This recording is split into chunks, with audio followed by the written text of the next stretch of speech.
কিরামান কাতিবিনা ইয়ালামুনা মা তাফআলুন। ফেরেশতাদের বর্ণনা আছে যে আল্লাহ তাআলা বলছেন তিনি নির্ধারিত মালাইকা ফেরেশতা নির্ধারণ করে দিয়েছেন। আল্লাহ তাআলা বলছেন তোমরা যা করো তারা জানে এবং লিখে রাখে। তবে অন্যান্য আয়াত এবং হাদিস থেকে বোঝা যায় ফেরেশতারাও একটা নির্দিষ্ট পরিসরে তারা জানতে পারে এবং লেখেন, কিন্তু এর বাইরেও এমন অনেক কথা কাজ আপনি আমি করে ফেলি, শুধুমাত্র একমাত্র আল্লাহ তাআলাই জানেন। এমনকি আপনি আমি করার পরেও নিজেরাও ভুলে যায়, কিন্তু আমার রব ভোলে না। ইন্নাল হামদুলিল্লাহ الحمد لله نحمده ونستعينه ونستغفره ونؤمن به ونتوكل عليه ونعوذ بالله من شرور أنفسنا ومن سيئات أعمالنا من يهده الله فلا مضل له ومن يضلله فلا هادي له وأشهد أن لا إله إلا الله وحده لا شريك له وأشهد أن محمدًا عبده ورسوله صلى الله عليه وعلى آله وأصحابه وبارك وسلم. أما بعد فأعوذ بالله من الشيطان الرجيم. بسم الله الرحمن الرحيم. ما كان محمد أبا أحد من رجالكم ولكن رسول الله وخاتم النبيين وكان الله بكل شيء عليما. يا أيها الذين آمنوا اذكروا الله ذكرا كثيرا وسبحوه بكرة وأصيلا. আল্লাহ রাব্বুল আলামিনের শানে আমরা শুকরিয়া আদায় করছি, সকলে বলি আলহামদুলিল্লাহ। আমার আগে অনেক আলোচনা হয়েছে, আল্লাহ তাআলার কাছে সাহায্য চাচ্ছি যে কথাগুলো আমাদের সবার জন্য দুনিয়া আখিরাতের কল্যাণে আসবে। আল্লাহ তাআলা এমন কিছু বিষয় বলার তৌফিক দান করুন, বলুন আল্লাহুম্মা আমিন। এবং আল্লাহ তাআলা আমাদের এই সকল পরিশ্রম আল্লাহ তাআলার সন্তুষ্টির জন্য কবুল করে নিন, বলুন আল্লাহুম্মা আমিন। তো আমার ভাই বোনেরা, যারা আমরা মোটামুটি এসেছি, সকলেই আমরা মূল একটি পরিচয়ে একত্রিত হয়েছি, সেটি হলো আমরা সকলে মুমিন মুসলিম, বলি আলহামদুলিল্লাহ। পৃথিবীতে বহু ধর্ম রয়েছে, গণনা করা কঠিন, গণনা করা মুশকিল। তবে আমরা মুমিন মুসলিম হিসেবে আমরা দৃঢ়তার সহিত বিশ্বাস করি, এবং এটা সোজা কথা এবং সহজ কথা, গোড়ামি করে বাড়াবাড়ি করে আমরা বলছি না, যা সত্য সেটাই বলছি। সেটা হলো আল্লাহ তাআলার পক্ষ থেকে নির্ধারিত সকল সৃষ্টির জন্য যে ধর্ম, তার নাম হলো ইসলাম, বলি আলহামদুলিল্লাহ। আল্লাহ তাআলা আমাদেরকে সেই ইসলামের অনুসারী দাবিদার হওয়ার তৌফিক দিয়েছেন। কতটুকু হতে কে কত পেরেছি আল্লাহ তাআলা সব থেকে ভালো জানেন। আর নিজের অবস্থা অন্তত আপনি আমি নিজেরটা কিছুটা হলো তো জানবো, এটাই স্বাভাবিক। কিন্তু অনেক সময় অনেক লোকেরা নিজের অবস্থাকেও ভুল জানে, কারণ সে নিজেকে যেমন মনে করে তেমন না, বরং আল্লাহ তাআলা তার সম্পর্কে ভালো জানেন, বলুন সুবহানাল্লাহ। তো শুরু করছি এজন্যে, যদিও আমরা বংশানুক্রমে মুসলমান, এখানে যারা আছেন সবাই মোটামুটি বংশানুক্রমে মুসলমান, নতুন মুসলিম হয়েছেন, অথবা এক দুই পুরুষ আগে এরকম লোকও আমার মনে একটাও নেই। আছেন কেউ? মনে হয় না। সবাই বহু আগে থেকেই মুসলিম, আলহামদুলিল্লাহ। আশপাশে হয়তো কিছু অন্য ধর্মের ভাইয়েরা আছেন কিনা আমার জানা নেই, থাকলেও কত পার্সেন্ট হবে? অন্যান্য ধর্মের লোক আছে আশপাশে? কত, 5% না 10%? হ্যাঁ, এই আশপাশে। ও টোটাল ইউনিয়নে 1/3। এই আশাশুনি শ্রীউলা, ও নামই তো শ্রীউলা। 1/3 হবে না, তাহলে আশপাশে বেশ আছে। যাই হোক, এই যে আপনাদের আশপাশে অন্যান্য ধর্মের কিছু ভাইয়েরা আছেন, তারাও এই দেশের নাগরিক এবং আদিকাল মানে দীর্ঘ বছর ধরে তারাও আছে, বরং আরও সংখ্যা বেশি ছিল, অনেকে হয়তো এদিক সেদিক চলে গেছে। আপনারাও অনেকেই 2-3 পুরুষ আগে এখানে ছিলেন না, অন্য জায়গায় ছিলেন, ওখান থেকে এসেছেন অনেকেই, তাই না? হ্যাঁ।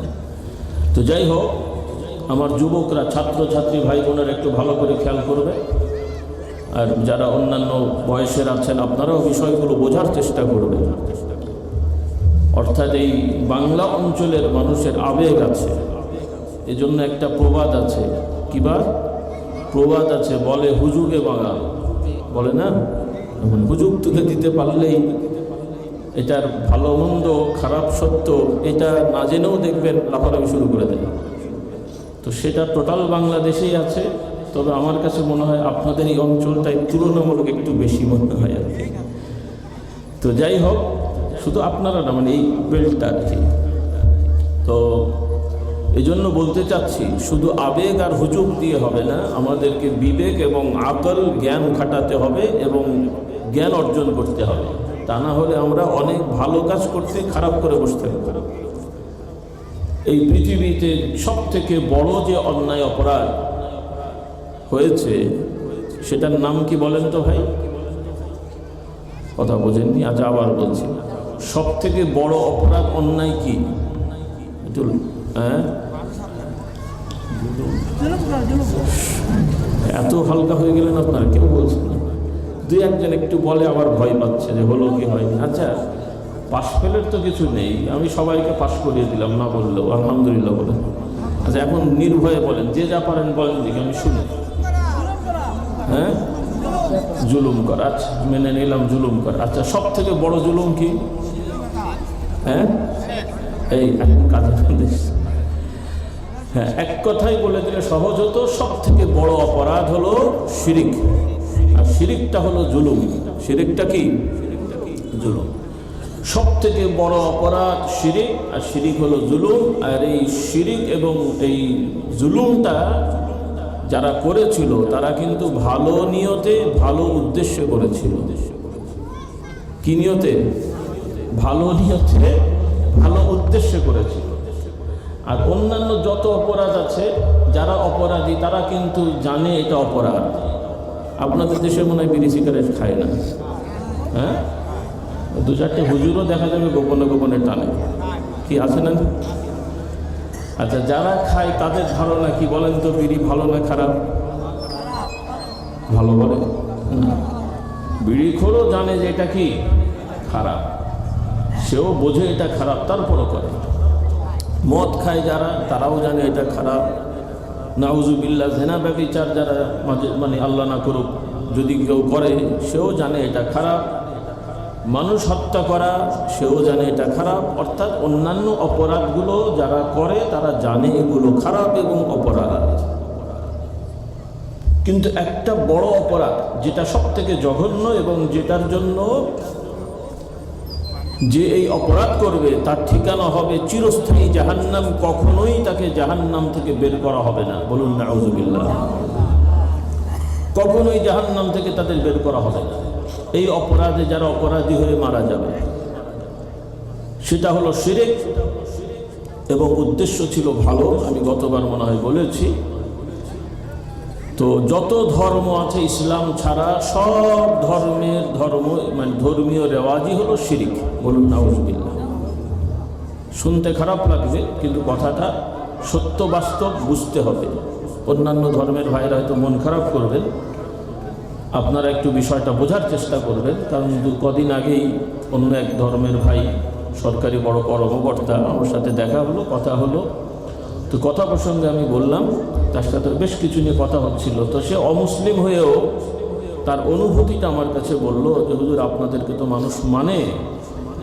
তার ভাষ্য, সে কিন্তু অমুসলিম, হিন্দু ধর্মের মানে কি বলে বংশ মানুষ।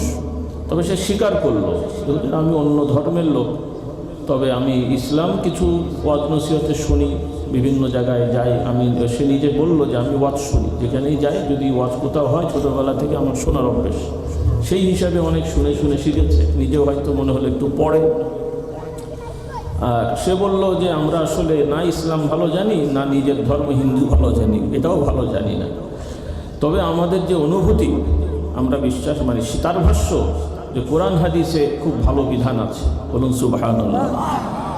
তো তার ভাষ্য অনুযায়ী সে বলতে চাইলো যে হুজুর আমার কাছে কি মনে হয়, আপনি কি বলবেন যে বর্তমান যারা মুসলমান দাবি করে তারা কি আসলে কোরআন হাদিস মানে? সে বলছে যে আমার অনুভূতি বেশিরভাগই মানে না।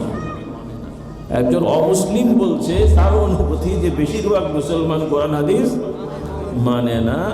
এখন তার অনুরোধ হলো যে হুজুর আপনি একটু মানুষদেরকে, আপনারা তো বলেন, আবার অনুরোধ যে মানুষ যাতে সত্যিকার কোরআন হাদিস মানে, এটাই আমাদের আহ্বান, এটা আমাদের আকাঙ্ক্ষা। সুবহানাল্লাহ পড়ে। তাহলে অমুসলিম বুঝতে পারছে মুসলমানরা ইসলামের মধ্যে নাই, কিন্তু আর আমরা মুসলমান হয়েও সেই অনুভূতিটাও নেই। আমরা অন্যায় অপরাধ করেও রাস্তাঘাটে স্লোগান দিচ্ছি কোরআনের আলো ঘরে ঘরে জালো, আর ওইদিকে বিভিন্ন ফান্ডের টাকা আত্মসাৎ করে বসে আছি। আপনাদের দেশে নেই মনে হয়, অন্যান্য দেশে আছে। হ্যাঁ, মসজিদের সামনের কাতারে যে বসে থাকে, কিন্তু ভালো খবর হলো নাউজুবিল্লাহ আর একজনের ভাইয়ের বোনের জমি আত্মসাৎ করা। আপনাদের দেশে নেই মনে হয়। সব থেকে বেশি জমি জায়গার কেন্দ্রিক যে জুলুম হয় সেটা হলো মহিলাদের প্রতি, কারণ এই সমাজের বেশিরভাগ মেয়েরাই তাদের বাবার মায়ের সম্পত্তি সঠিকভাবে, আপনাদের দেশের কি খবর, পায় না? বেশিরভাগ পায় না, কম ভাগ পায়? বেশিরভাগ সঠিকভাবে পায় না। এটা তো ভালো খবর তো নাকি? আচ্ছা আপনারাই বললেন, আপনাদের কথা বলে, বেশি না হোক 50 হোক বা 20 যাই হোক, তো এই জমিগুলো কারা নিয়ে গেল? ভারতের লোকেরা না? আমেরিকার লোকেরা? ব্রিটেনের? কারা নিয়ে গেল? তাদেরই আত্মীয় স্বজনে, ভাই বোন বা এক ভাই মানে বোনেরটা ভাই নিল, এক বোনেরটা এক বোন খুব কমই নেয়, সাধারণত পুরুষরাই এই সমস্যাটা বেশি করে। তাহলে আমার জমির মধ্যে বোনের জমি যদি ঢোকে, তাহলে সেই জমির ফসল আমার জন্য কি হবে বলেন? ওইখানে যদি আমি ঘর করে থাকি তাহলে সেই থাকাটা কি হবে বলেন? তাহলে আমি ওই জমির ফসল খাচ্ছি, ওখানে ঘর করে থাকছি, অথবা ভাড়া দিয়ে ইনকাম খাচ্ছি, আমার মধ্যে কি ঢুকছে বলেন? এইভাবে আমাদের রগে রগে হারাম খাবার ঢুকে যাচ্ছে। শুধু হারাম তো হারাম, আবার আমরা এমনভাবে হারাম খাচ্ছি যে আরেকজনের অভিশাপ আমার উপরে আসছে, বলুন নাউযুবিল্লাহ। কারণ যারা বঞ্চিত হচ্ছে তারা খুশি না বেজার? তারাও আল্লাহ তাআলার কাছে ফরিয়াদ করছে। আপনি আমি দোয়া করছি আল্লাহ আমাকে রহমত দেন, বরকত দেন, শান্তি দেন।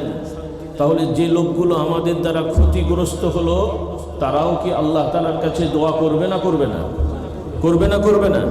তারাও আল্লাহ তাআলার কাছে দোয়া করবে যে আল্লাহ আমার হকটা আমি পাইনি, আমার হক ভাই বোন বা অমুক অমুক মেরে দিয়েছে, আল্লাহ আপনি বিচার করেন। তাহলে দুটো বিচারই আল্লাহ তাআলার, দুটো দোয়াই আল্লাহ তাআলার কাছে যাবে। আপনি আমি রহমত চাইলাম, সেটাও যেমন আল্লাহর কাছে যাচ্ছে, আল্লাহ তাআলা দেখছেন, শুনছেন। আবার আপনি আমি আরেকজনের ক্ষতি করার কারণে তারাও আল্লাহ তাআলার দরবারে আমাদের বিরুদ্ধে মামলা করলো। আল্লাহ তাআলা ন্যায় বিচার করবেন। আমাদের চেহারা সুরত দুনিয়ার পরিচয় দেখে আল্লাহ তাআলা ছাড় দেবেন না। দুনিয়ার বিচারে অনেক সময় ন্যায় বিচার হয় না, ইনসাফ বিচার হয় না, জুলুম বিচার হয়, হয় না? হয় না? আপনাদের দেশে হয় না মনে হয়? হ্যাঁ, এমনি লোকেরাও মিথ্যে কথা বলে, দাড়িওয়ালা টুপিওয়ালারাও মিথ্যে কথা বলে, এমনিও বেনামাজিরাও মিথ্যে মামলা করে, দাড়ি টুপি রেখেও মিথ্যে মামলা শুধু করে না, বরং কিছু কিছু বিচারক মাথায় টুপি মুখে দাড়ি, তারপরও দেখা যায় যে মিথ্যা রায় দেয় এবং মিথ্যা কথা বলে। অনেকে বলবেন হুজুর হয়তো বানিয়ে বললো, না আমি বানিয়ে বলছি না। কারণ আমি দেখেছি কয়েক বছর আগে কয়েকটা বিচারক রিটায়ারমেন্টের পরে বিভিন্ন অনুষ্ঠানে গেল, বক্তব্য দিল, তো পত্রিকায় এসেছে এমন এমন বক্তব্য যেগুলো স্পষ্ট মিথ্যে কথা। কি কথা বলেন? মিথ্যা কথা। তাহলে একজন বিচারক গোপনে না প্রকাশ্যে মিথ্যে কথা বলছে, তাহলে এই লোকটা যখন বিচার করেছে সঠিক করলো নাকি ভুল করলো, মানে অন্যায় করলো বলেন তো আপনারাই? জনগণের মাঝে যদি সে মিথ্যে কথা বলাতে কোনো ভয় না পায়, তাহলে সে কি ন্যায় বিচার করেছে? তাহলে দীর্ঘদিন সে বিচারে অবিচার করেছে। মানুষ তার কাছে, নিরীহ মানুষেরা বিচার চাইছে যে প্রতারিত হয়েছে। এরকম দুর্ঘটনা, বা দুর্ঘটনা বলবো না, ঘটনা, দুর্ঘটনা মানে অ্যাক্সিডেন্টই মাঝে মাঝে হয়, এরকম অহরহ এই বাংলাদেশ, পাকিস্তান, মুসলমান নামক রাষ্ট্রগুলোতে হচ্ছে। বলুন নাউজুবিল্লাহ। তাহলে আল্লাহ তাআলার রহমত আসবে কেমন করে? আল্লাহ তাআলার রহমত তো প্রস্তুত, এবং তিনি রহমত করছেন। রহমত দেওয়ার জন্য আল্লাহ তাআলা সদা সর্বদা ডাকছেন। বলুন সুবহানাল্লাহ। কিন্তু আমরা তো রহমতের কাজ করছি না। আল্লাহ তাআলা রহমত পেতে গেলে, দয়া পেতে গেলে দয়া করতে হয়। আল্লাহ নবী সাল্লাল্লাহু আলাইহি ওয়াসাল্লাম বললেন, ইরহাম মান ফিল আরদি ইয়ারহামকা মান ফিস সামা। রাসূলুল্লাহ সাল্লাল্লাহু আলাইহি ওয়াসাল্লাম বললেন, তোমরা দুনিয়াওয়ালার, দুনিয়াবাসীদের প্রতি দয়া করো, তোমাদের আশপাশে অধীনস্থ যারা আছে তাদের প্রতি তোমরা কৃপা করো, দয়া করো, আসমানওয়ালা তোমাদের প্রতি দয়া করবেন। সুবহানাল্লাহ। আমি নিজে যদি মানুষের প্রতি অবিচার করি, জুলুম করি, মানুষের সাথে অন্যায় ব্যবহার করি, আর আল্লাহ তাআলার দয়ার আশা করি, এই আশাটা কি সঠিক হলো? সঠিক হলো? কাজে আজকে থেকে আমরা তওবা করে ফেলি, নিজেদের হিসাবটা নিজেরা কষতে থাকি।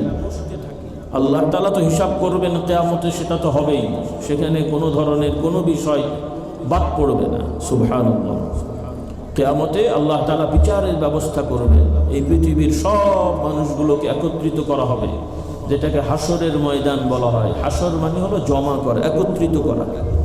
ইয়াউমুল কিয়ামা বলে, কিয়ামত মানে সবাইকে দণ্ডায়মান করা হবে, দাঁড় করানো হবে, কবর থেকে সব লোকগুলো উঠবে। সেই আদম আলাইহিস সালাম থেকে শুরু করে কিয়ামতের ওই আগ পর্যন্ত সব মানুষগুলোকে কবর থেকে উঠানো হবে। আপনারা কোরআন শরীফ চর্চা করবেন ইনশাআল্লাহ। আল্লাহ তাআলা সবাইকে তৌফিক দান করুন। আজকে কি বার? রবিবার চলে গেল না? রবিবার যে সোমবার পড়ে গেছে আরবি হিসাবে, আর ইংরেজি হিসাবে আর 1.5 ঘন্টা বাকি মনে হয়।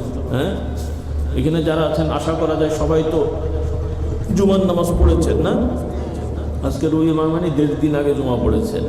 এই কাছাকাছি 2-1 জন একটু বলতে পারবেন যে আপনারা যে মসজিদে জুমা পড়েছেন, ওই মসজিদে জুমার আলোচনায় কি বিষয় নিয়ে কথা হয়েছিল বলতে পারবেন 2-1 জন? শুধু বিষয়, যে এই বিষয় নিয়ে জুমার দিন হুজুর আলোচনা করেছিল, বলতে পারবেন? হুজুর বলতে পারবেন? হুজুর তো আলোচনা করেছেন নিশ্চয়ই। হুজুর তো নিজেই মনে হয় পড়ান, নাকি? হুজুর তো পড়ান, উনকে বলতেই পারবেন, আপনাদের বলছি। আচ্ছা, হ্যাঁ হ্যাঁ বলে, শ্রোতাদের বলতে চাচ্ছি। হ্যাঁ, আচ্ছা, এই ওই ভাই যে মসজিদে নামাজ পড়েছে, জিহাদ নিয়ে আলোচনা হয়েছে। আর কি বলতে পারবেন না? না, আমি আপনাদের বাস্তবতাটা আমি দেখানোর জন্য বলছি। আচ্ছা, মাশাআল্লাহ, নেক আমল, নেক আমল। আচ্ছা, এক ভাই বললেন ওই মসজিদে নেক আমল সম্পর্কে, এই মসজিদে জিহাদ সম্পর্কে। আচ্ছা, আপনি শুনেছেন না? না, আচ্ছা, হুজুর জিকির সম্পর্কে। আচ্ছা, আপনি বলেন তো জিহাদ মানে কি?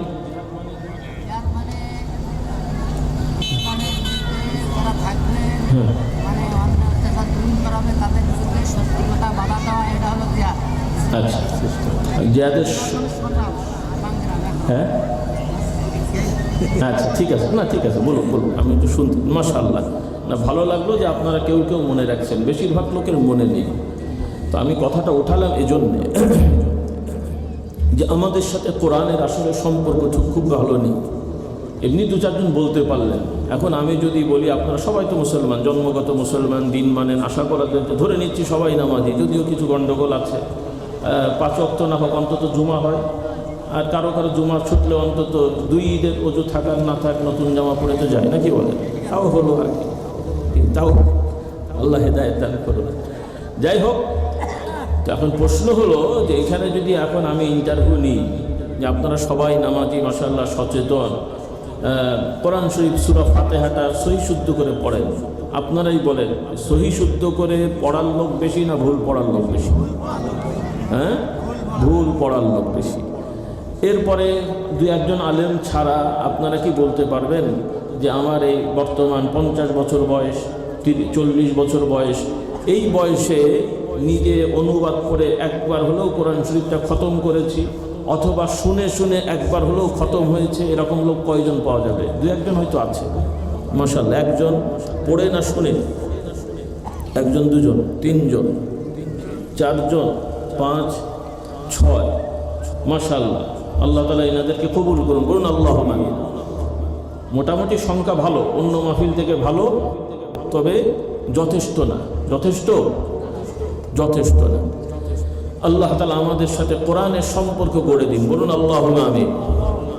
কারণ কোরআনের সাথে যদি আমাদের সঠিক সম্পর্ক না থাকে, তাহলে আমরা দুনিয়াতেও অপমানিত হব, আখিরাতেও অপমানিত হব। আল্লাহ তাআলা আমাদেরকে সঠিক জ্ঞান দান করুন, বলুন আল্লাহুম্মা আমিন। তো আমার ভাই বোনেরা, সবাই জানি মরতে হবে, আল্লাহ রাব্বুল আলামিনের দরবারে সকলকে হাজির করা হবে, কিয়ামত হবে। আল্লাহ তাআলা এই বর্ণনাগুলো দিয়েছেন সূরাতুল জিলজাল, সূরাতুল কারিআ, সূরাতুত তারিক, এই সূরাগুলোতে এবং বিভিন্ন আয়াতে কিয়ামতের এই বর্ণনা আছে। সংক্ষেপে বলছি, আল্লাহ তাআলা বলেন ইযা জুলজিলাতিল আরদু জিলজালাহা, এই পৃথিবীটা ভূমিকম্প হবে, খুব প্রচণ্ড আকারে জোরে ভূমিকম্প হবে, পৃথিবীর সব মানুষগুলোকে উঠিয়ে ফেলা হবে।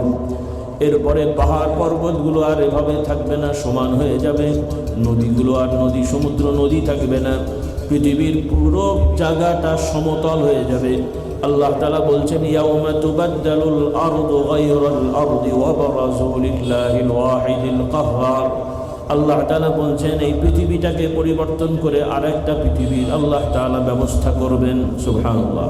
মানে বর্তমান পৃথিবী, আমার যুবক ভাই বোনেরা, ছাত্র ভাইরা খুব ভালো করে খেয়াল করে শোনে, এটা শুধুমাত্র একটা কথা না, বর্ণনা না, এগুলো আমাদের ঈমান বিশ্বাসের সাথে সম্পৃক্ত। বলি আলহামদুলিল্লাহ।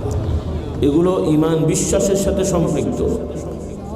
এগুলো যদি ঠিক না হয় তাহলে ঈমানদার হওয়া গেল না। নামাজ তো মুনাফিকরাও পড়তো রে বাবা।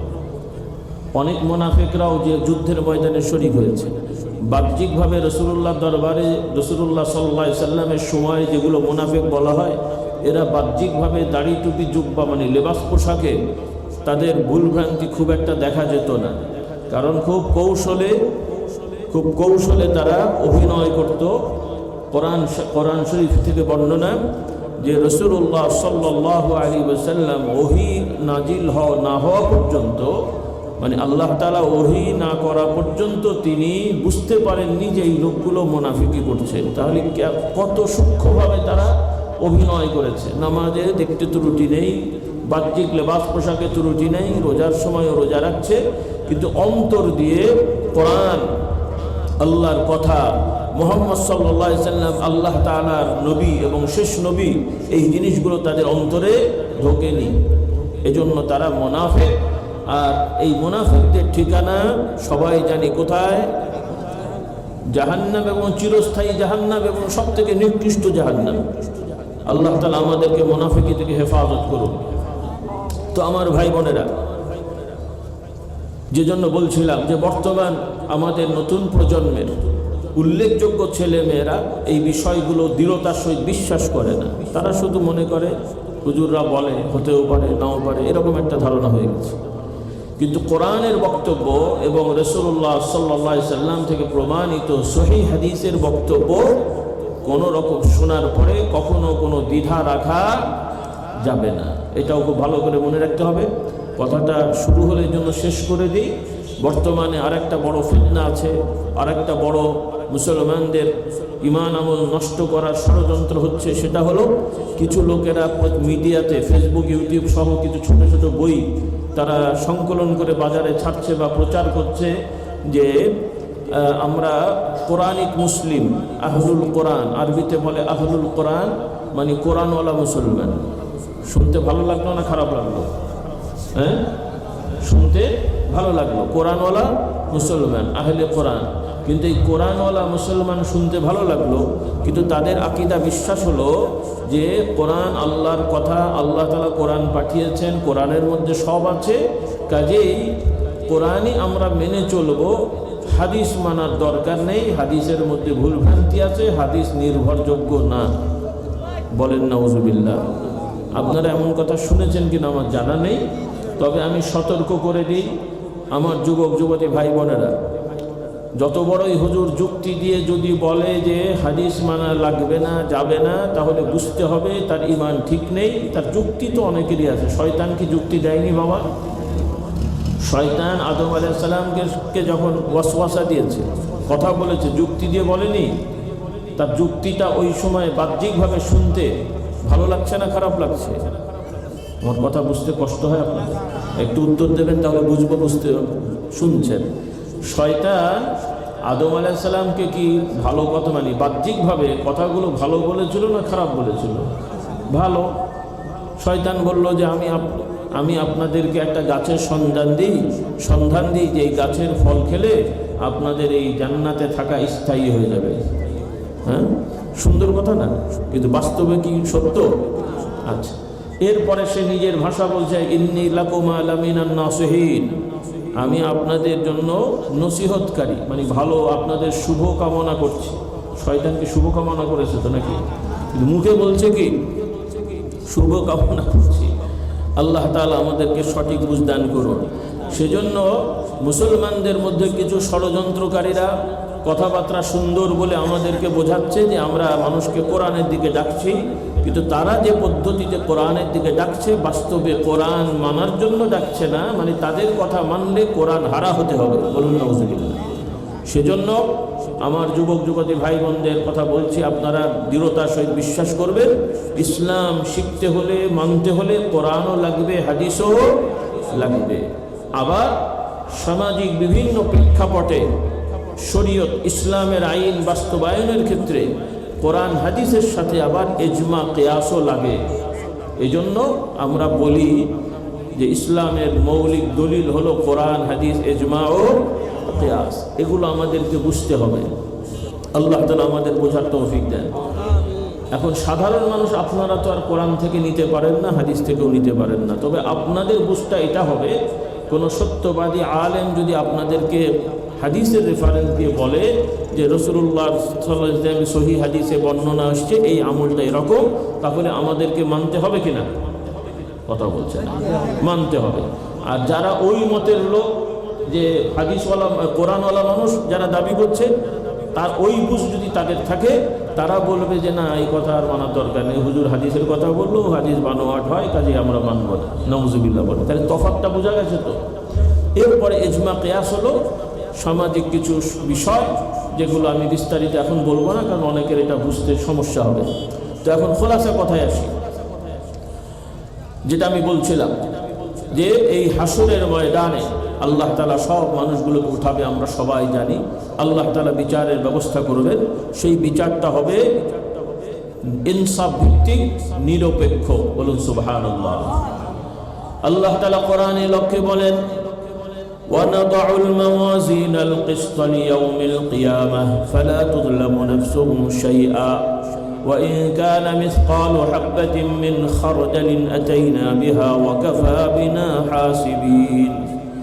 আল্লাহ তাআলা বলছেন, কিয়ামতের ময়দানে আমি আদালত, ইনসাফের মাপযন্ত্র আমি প্রতিষ্ঠা করব, আর তোমাদের কর্মকাণ্ডের মধ্যে অনুকণা পরিমাণ, সামান্য, সব থেকে ক্ষুদ্রতম পরিমাণও যদি কথাবার্তা তোমরা বলে থাকো, করে থাকো, সেটাও তোমাদের সামনে হাজির করা হবে।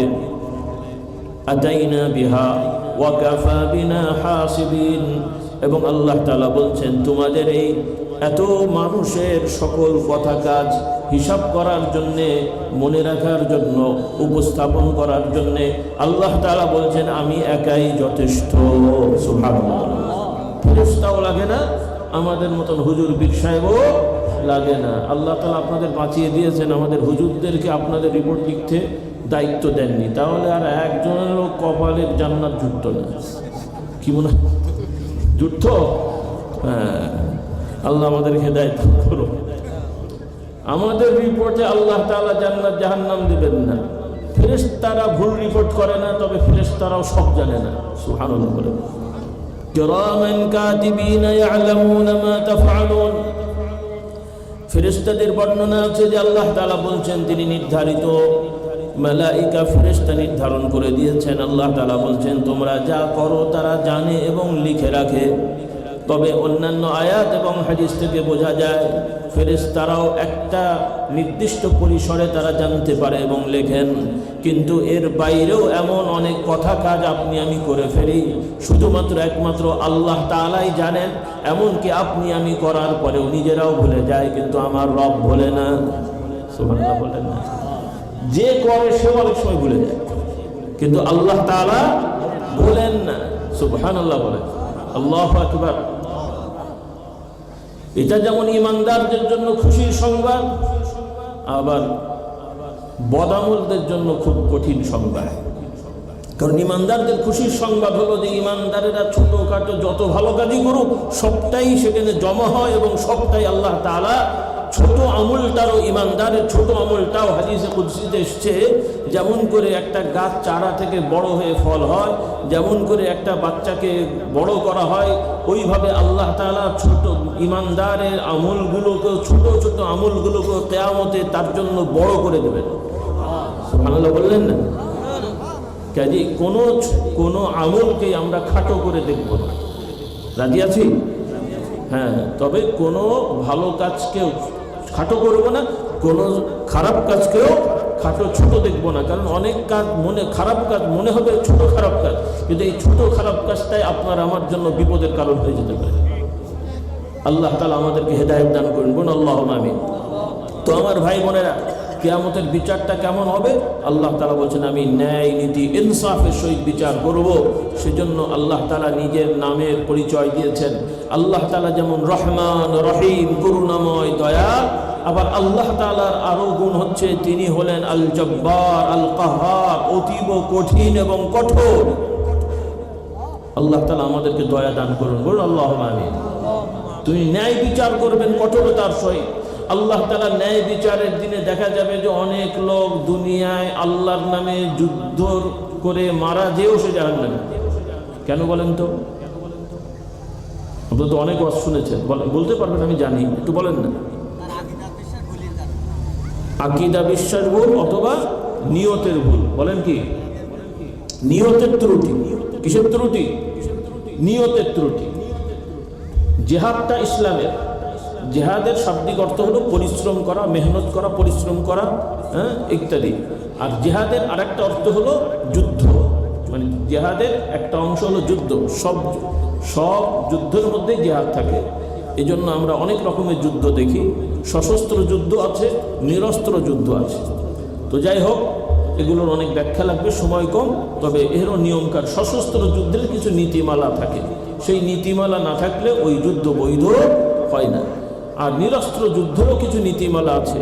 যেমন আপনারা শুনেছেন, বলা হয়েছে যে সব থেকে বড় যুদ্ধ হলো বা জিহাদ হলো, আরবিতে বলা হয়েছে যে হক কথা জালেম শাসকের কাছে, স্বৈরাচার এবং জালিম অত্যাচারী শাসকের কাছে হক কথা বলা, এটা বড় জিহাদ। সুবহানাল্লাহ। হ্যাঁ, এটা তো আপনারা শুনেছেন তো। আচ্ছা, তাহলে এই জিহাদ কে করেছিলেন একটু বলেন তো দেখি। অনেকেই করেছেন। হ্যাঁ, এই তো মাশাআল্লাহ। মুসা আলাইহিস সালাম, আমাদের নবীও করেছেন। মুসা আলাইহিস সালাম এই জিহাদ করেছেন। মুসা আলাইহিস সালাম এই জিহাদ করেছেন কার সাথে? ফিরআউনের সাথে। আচ্ছা, ফিরআউনের কাছে যে মুসা আলাইহিস সালাম কি বলেছিলেন? না, কি নিয়মে বলেছিলেন?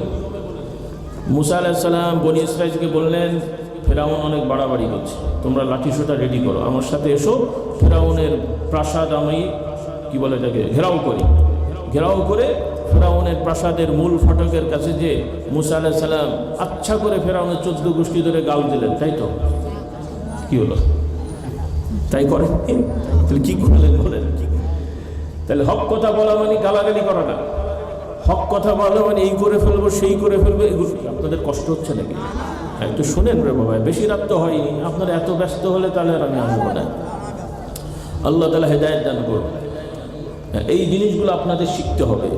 আমাদের সমাজে অনেক ভালো কাজ করতে যে খারাপ করে ফেলে। আমি যদি এখন একজন লোকের কাছে, যে একজন লোক নামাজের আগে, নামাজের সময় মসজিদের পাশের দোকানে বসে চা খাচ্ছে, যুবকেরা কয়েকজন চা খাচ্ছে বা বয়স্ক একজন চা খাচ্ছে, ওইদিকে জামাত হয়ে যাচ্ছে, আমি নামাজে গেলাম, ওদেরকে ওই অবস্থায় দেখলাম। আচ্ছা, জামাত সেরে বের হয়ে এসে ওদেরকে আমি মুখ খারাপ করে গালাগালি করে বললাম, এই অমুকের বাচ্চা তমুক বাচ্চা, মুসলমানের ছেলে, এই করলি কেন, নামাজ হতে যাসনি কেন? বললে হেদায়েত হবে তো নাকি? খুশি হবে না বেজার হবে? আর যদি মার্কা মারা দলের লোক হয় তাহলে কি হবে? আরো বিপদ হবে না? এখন আমি যদি বলি আমি তো হক কথা বলেছি, নামাজের কথা হক না খারাপ, কিন্তু যেইভাবে বললাম এটা ঠিক।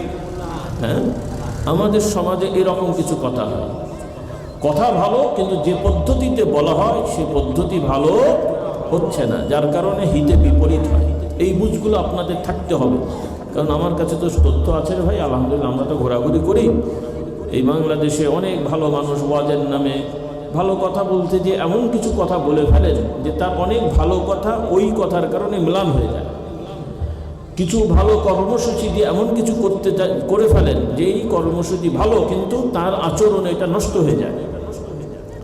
আল্লাহ তাআলা আমাদের এই বুঝগুলো দান করুন। আপনারা এই বুঝগুলো খেয়াল রাখবেন। যুদ্ধ করা, জেহাদ করা দরকার, আল্লাহর বিধান। কখনো যুদ্ধ জেহাদ ফরজ, কখনো যুদ্ধ জেহাদ নফল।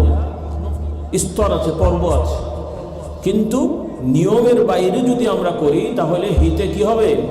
বিপরীত হবে, উপকার না হয়ে ক্ষতি হবে। কাজে এই জিনিসগুলো আমাদেরকে শিখতে হবে। আল্লাহ তাআলা আমাদেরকে বোঝার তৌফিক দেন, বলুন আল্লাহুম্মা আমিন। দাওয়াতটা কি হবে একটু সংক্ষেপে বলে দিই। আল্লাহ তাআলা এই ঘটনাগুলো কোরআনে কেন বললেন? মুসা আলাইহিস সালামের ঘটনা, ঈসা আলাইহিস সালামের ঘটনা, এই সব নবীদের ঘটনা। এগুলো তো গল্প শোনার জন্য না, উপন্যাস পড়ে মানুষ সময় ব্যয় করে। আল্লাহ তাআলা কি নাউজুবিল্লাহ কোরআনে গল্প দিয়েছেন সময় ব্যয় করার জন্য না শিক্ষার জন্য? শিক্ষার জন্য। আল্লাহ তাআলা কোরআনে নবী রাসূলের ঘটনা দিয়ে আমাদের শিক্ষা দিয়েছেন। শিক্ষা মানে শুধুমাত্র শেখার জন্য না, বরং আদেশ করেছেন তোমাদেরকে এভাবে করতে হবে। আল্লাহ তাআলা আল্লাহর নবী সাল্লাল্লাহু আলাইহি সাল্লামকে হুকুম দেন, উদউ ইলা সাবিলি রাব্বিকা বিল হিকমাতি ওয়াল মাউইযাতিল হাসানা ওয়াজাদিলহুম বিল্লাতী হিয়া আহসান। আল্লাহ তাআলা বলেন, হে নবী, আপনি মানুষদেরকে আহ্বান করেন রবের পথে, আপনার রবের পথের রাস্তায় আপনি মানুষদেরকে আহ্বান করেন। উদউ ইলা সাবিলি রাব্বিক, কার রাস্তায়? আল্লাহ নবীকে আল্লাহ বলেন উদউ ইলা সাবিলি রাব্বিকা, হে নবী আপনি আপনার রবের দিকে মানুষদেরকে আহ্বান করেন। সাবিলি রাব্বিকা বিল হিকমাতি ওয়াল মাউইযাতিল হাসানা। হিকমা মানে কি? ওলামায়ে কেরামরা বলবেন, আপনারা বলেন, আমার যুবকরা বলো তো বাবারা, হিকমা মানে কি? হ্যাঁ,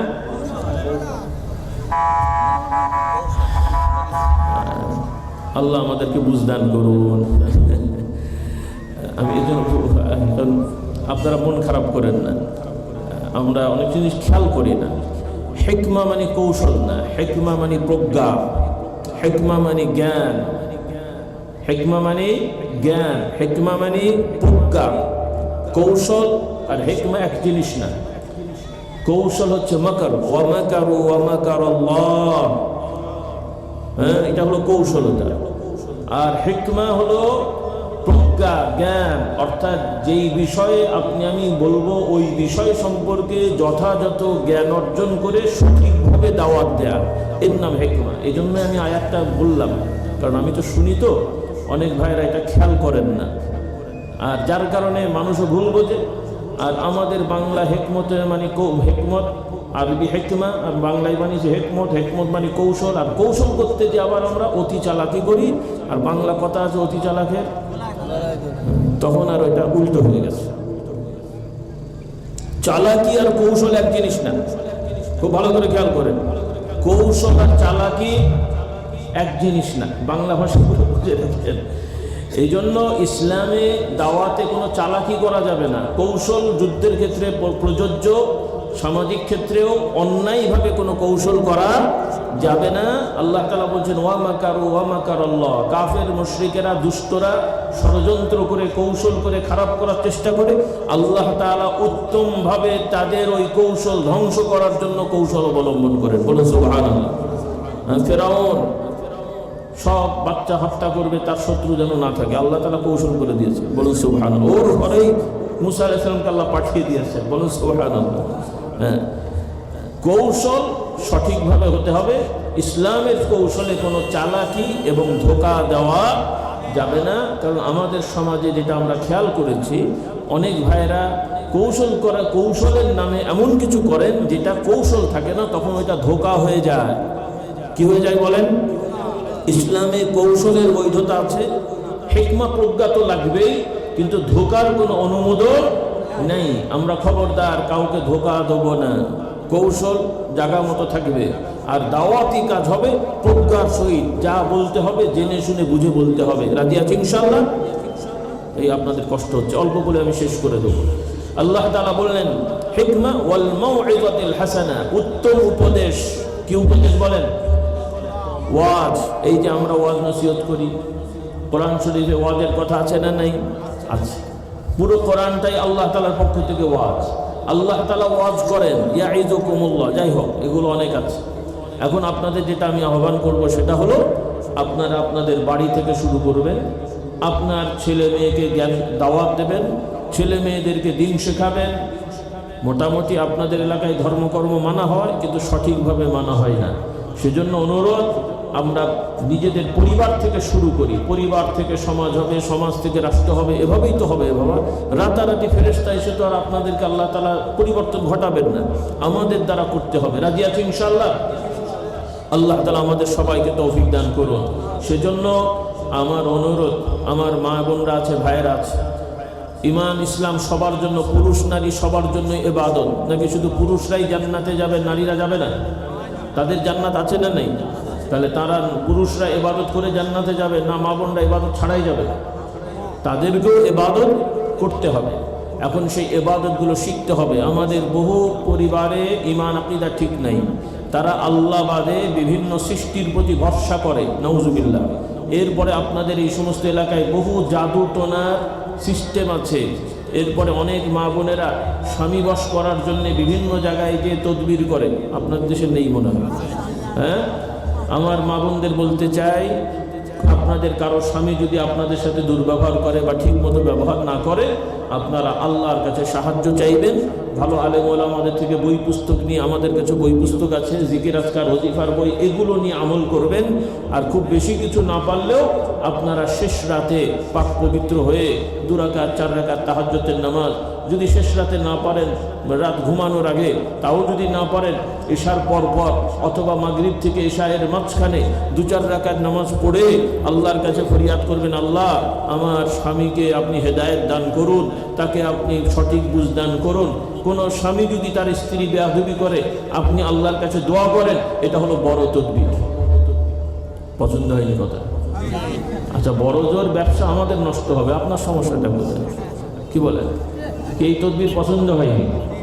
আমি হুজুর যদি বলি অমুক এলাকার 3 পুকুরের মাঝখানের মাটি নিয়ে অমুক কবরে যে পুঁততে হবে, বিশাল তদবির নাকি? এগুলো সব শয়তানি কারবার। এই সমস্ত তদবির বিশ্বাস করবেন না। রাগ করছেন মনে হয়? অনেকে আমার উপরে খেপবে মনে হচ্ছে।